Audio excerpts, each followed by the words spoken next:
आजचा आपला जो टॉपिक आहे तो ॲक्सेप्टन्स ऑफ डिपॉझिट. चॅप्टर 2 मधील सोर्सेस ऑफ कॉर्पोरेट फायनान्सचा हा 12th नंबरचा व्हिडिओ आहे. ॲक्सेप्टन्स ऑफ डिपॉझिट हा बॉरोड कॅपिटलचा एक सोर्स आहे.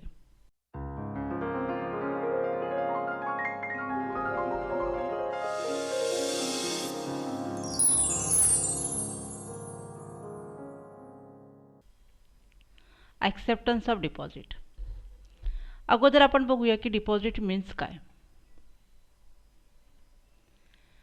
Public deposit is an important source of financing short-term requirements of company.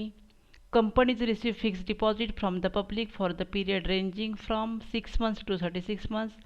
Such deposits are called as public deposit. Interest is paid by companies on such deposit. Deposit receipt is an acknowledgement of debt or loan by the company. Deposits are either secured or unsecured loans offered to the company. Deposit बऱ्याच वेळेला मुलांना प्रश्न पडतो की deposit म्हणजे आपण बँकेत ठेवतो ते पैसे डिपॉझिट असतात का.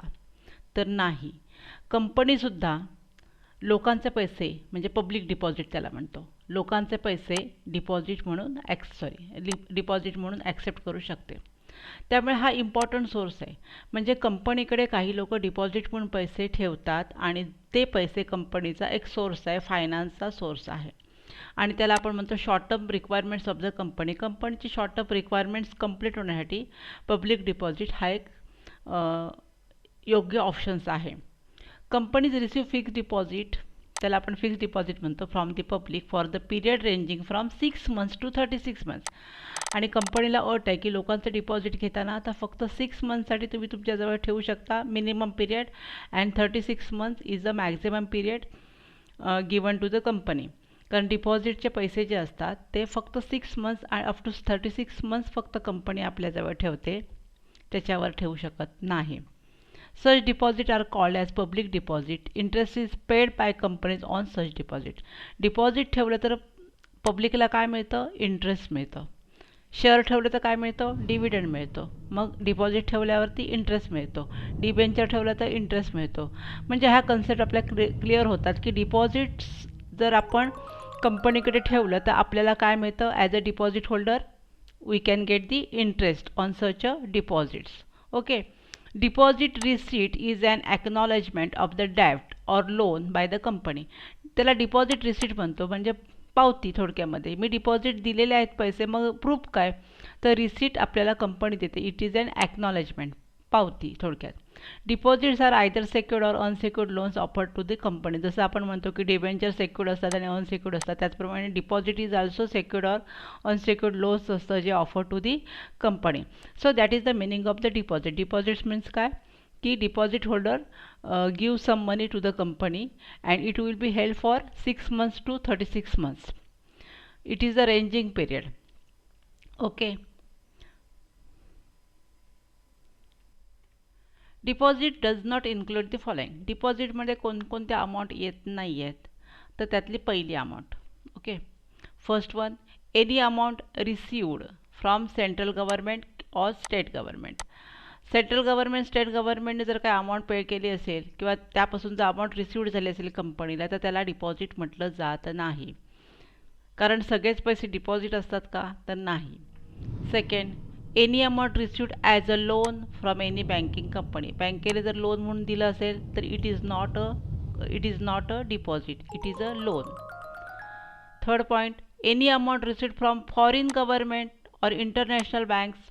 यांच्याकडनं जर आपण कर्ज घेतलं असेल, अमाऊंट रिसिव्ड मिळाली असेल, तर यांनासुद्धा आपण डिपॉझिट म्हणू शकत नाही.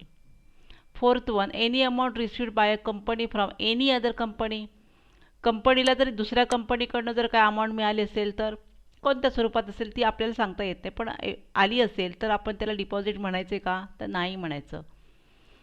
एखाद्या कंपनीला दुसऱ्या कंपनीकडनं येणं असेल, काही वॉटेवर असेल, तर ते डिपॉझिट होऊ शकत नाही. Fifth one, any amount raise by issuing commercial paper. जर कमर्शियल पेपर्स इश्यू केले असेल आणि पैसे आले असतील तर that is also not called deposit.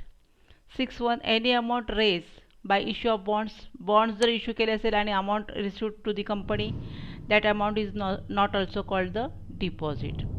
7. Any amount received in trust, ट्रस्टकडून काही पैसे आले असतील तर it is not also called deposit.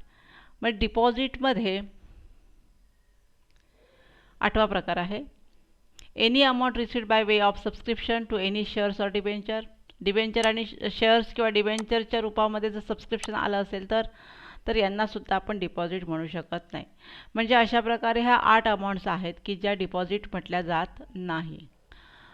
तर आजचा हा जो व्हिडिओ होता तो डिपॉझिट म्हणून काय इन्क्लूड केला जात नाही, एक शॉर्ट नोट्स म्हणून ह्याच्यामध्ये येऊ शकते की what is the deposit, public deposit.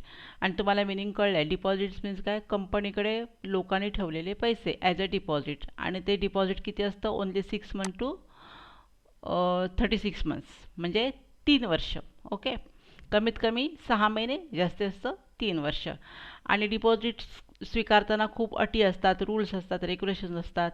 तुमच्या सिलेबसमध्ये जसा सिलेबस दिलेला आहे त्याप्रमाणे फक्त मी नोट तुम्हाला दिलेले आहे. ओके, तर हा व्हिडिओ तुम्हाला नक्कीच आवडला असेल तर लाईक करा, शेअर करा, सबस्क्राईब करा आणि हो, कॉमेंट्स करायला विसरू नका. थँक्यू.